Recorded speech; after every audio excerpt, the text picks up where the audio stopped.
So good afternoon everybody. Myself Acharya Vishvendra should be talking on the topic of secrets of Neet Toppers. So right now I have discussed that the Neet Toppers uses a different mind brain algorithms. So that's why they have different result. So let's analyze the entire process. Suppose that here is the teacher and he is teaching something. So teaching means he is writing some information on the whiteboard and explaining and elaborating everything. Suppose this is the topper and this is some other mediocre student and this is the failed student who failed. So information from the board gets transferred to the mind brain system of the students, to all the three students. So information is same for all the three students, but the way this information is able to reach to the brain of the students, suppose this is the brain of the student, so the information is able to reach to the brain that differentiates between the students. So as per human mind brain working model is concerned, so certainly we have three types of memories that can be mapped with the mind. The first is conscious mind, next is subconscious mind, and at the last we have the unconscious mind. Conscious mind can be mapped with the sensory memory, the information which we receive through the senses, so this can be mapped with sensory memory. The subconscious mind can be related to the temporary memory. As per the working model is concerned, the subconscious mind is concerned with the temporary memory and the unconscious mind is concerned with the permanent memory. And it is thought that the unconscious mind contains information about everything in this universe. So the mind itself is a big thing, and we normally limit ourselves, think ourselves in terms of the limited information received by the environment. But if we jump into the high dimensions of consciousness, then we will realize that the fundamental source of every information is the quantum fields, and that quantum field is same for everybody in the universe.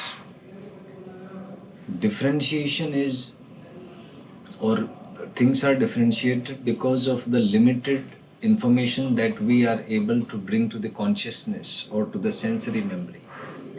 But if you go into the depth, then you will feel the uniqueness in everything, which is quite evident because everything originated from singularity. So everything has the same fundamental basis. So this is like accessing the unconscious mind, and it is at the very depth. So in a way, things which you are learning, information which is being fed to the mind brain system, gets filtered from conscious to subconscious and from subconscious to the unconscious. So this is the basic mechanism which pervades in all the students. But what the topper students do is that they do the reverse process. That is, they learn how to retrieve information from unconscious to the subconscious and from subconscious to the conscious. So generally students go by this. The topper students learn the reverse process of retrieving information from permanent to temporary memory and temporary to the sensory memory. And this retrieval effect is something which differentiates between a topper student and an average student, because being topper means that your mind brain system is able to generate the output which you have learned, let's say 1 year or 2 year before the actual exam. So it is the retrieval effect which dominates your result. How you study, who taught you, how many books you used to learn. These are the basic things. Ultimate outcome is the retention. And as per my observations are concerned, as a neutral observer, I have observed myself, my fellow students, my teachers, and what I have realized is the retention effect dominates in long term. And suppose there are two students. Student 1, he used to study, let's say, 15 hours a day continuously with dedication. And second student used to study 10 hours a day. But that second student uses some part of his study for the retrieval effect. He study for 10 hours. So 9 hours he devote for study, and 1 hour he used to revise or retrieve that what he has studied. So my observation is that the student who is studying less but is able to retrieve things, is developing the skill of retrieval from the unconscious mind, will be more successful in the exam. So at the neural level, things are a bit different. You just need to know how to retrieve information, what you studied during the last 2 years. So this is the minimum expectation from you. So this is the minimum, I said minimum expectation. Going to the complexities of the questions. So let's say that fundamentally questions that comes in the exam.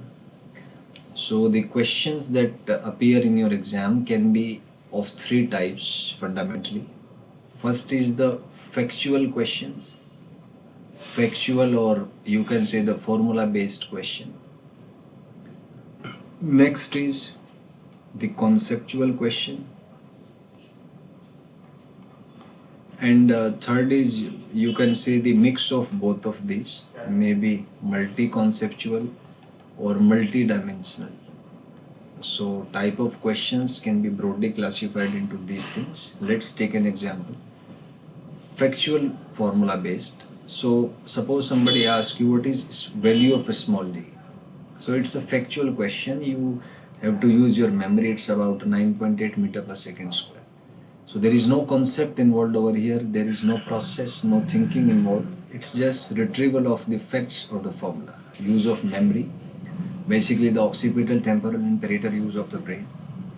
Second type of question is conceptual question. So suppose somebody say to you that a particle is continuously moving along x-axis.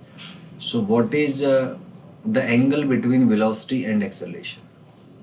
So to solve this question, you have to think, you have to analyze, you have to visualize. There is a role of the parietal lobe of the brain which is responsible for visualizations. So the question is, particle is continuously moving along x-axis. That means direction of that particular object is not changing, which is only possible if velocity or acceleration are parallel. So we can say that since direction is not changing, so V and A should be parallel. So the angle here will be 0.